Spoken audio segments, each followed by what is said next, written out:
Շանհայի համագործակցության կազմակերպության անդամ պետությունների արտգործնախարարների խորհրդի նիստի շրջանակում հանդիպել են Ռուսաստանի եւ Իրանի արտաքին քաղաքական գերատեսչությունների ղեկավարները։ Ըստ ռուսական կողմի Սերգեյ Լավրովը եւ Աբբաս Արաղչին քննարկել են Պարսից ծոցում լարվածությունը եւ հակամարտության խաղաղ կարգավորման հեռանկարները։ Ռուսական կողմը շեշտել է տարածաշրջանում կայունության, անվտանգության եւ անարգել նավարկության վերականգնման կարեւորությունը, ասված է հաղորդագրության մեջ։ Նշվում է, որ անդրադարձ է եղել երկկողմ գործակցության հարցերի։ Մինչ այդ ԱՄՆ զինված ուժերն արդեն 13-րդ գիշերն է շարունակում են հարվածել Իսլամական Հանրապետության տարածքին։ Իրանական մամուլը գրում է հարավային Ղեշմ կղզում, Բանդեր-Աբբաս նավահանգստային քաղաքում եւ այլ բնակավայրերում պայթյունների մասին։ Իրանական ուժերն էլ հարվածներ են հասցրել Բահրեյնում, Քուվեյթում եւ Հորդանանում ամերիկյան բազաներին։ Դոնալդ Թրամփը կրկնել է, Թեհրանը ցանկանում է բանակցել, բայց Վաշինգտոնում համոզված են, որ իրանական կողմը դեռ պատրաստ չէ գործարքի։ ԱՄՆ նախագահը չի բացառել, որ Իրանին կարող են ավելի զանգվածային հարվածներ հասցվել։ Նաև Թրամփի խոսքով այսուհետ Հորմուզի նեղուցում նավերին հասցված վնասները կփոխհատուցվեն ամերիկյան վերահսկողության տակ գտնվող իրանական միջոցներից։ Թեհրանում վտանգավոր նախադեպ են որակել նման հնարավոր որոշումը, նաև մեղադրել Պարսից ծոցի երկրներին եւ Հորդանանին Իրանի դեմ ԱՄՆ հարվածներին մասնակցելու համար։ Իսլամական հեղափոխության պահապանների կորպուսն էլ զգուշացրել է Մերձավոր Արևելքի երկրների բնակիչներին հեռանալ ամերիկյան բազաների հարակից տարածքներից։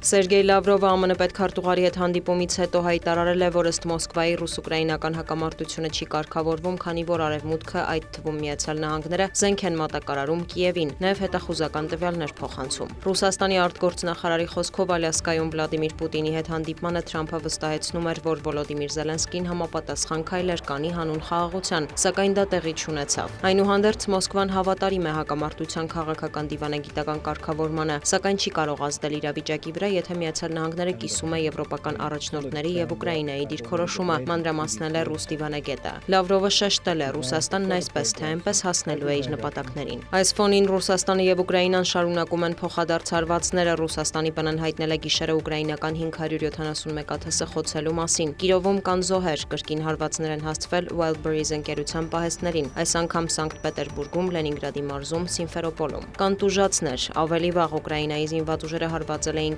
Կրասնոդարում, Ստավրոպոլում, Տամբովի եւ Մոսկվայի մարզերում Wildberries-ի լոգիստիկ կենտրոնների։ Վոլոդիմիր Զելենսկին հայտարարել է, որ այդ պահեստներում եղել են ԱԹՍ-ների եւ տեղորոշիչ սարքավորումների արտադրության համար նախատեսված բաղադրիչներ։ Ժամեր առաջ պայթյուններ են որոտացել Կիևի մարզում, հաղորդվում է զոհերի եւ վիրավորների մասին։ Ռուսական կողմը հայտնել է նաեւ Օդեսային հարվածելու մասին։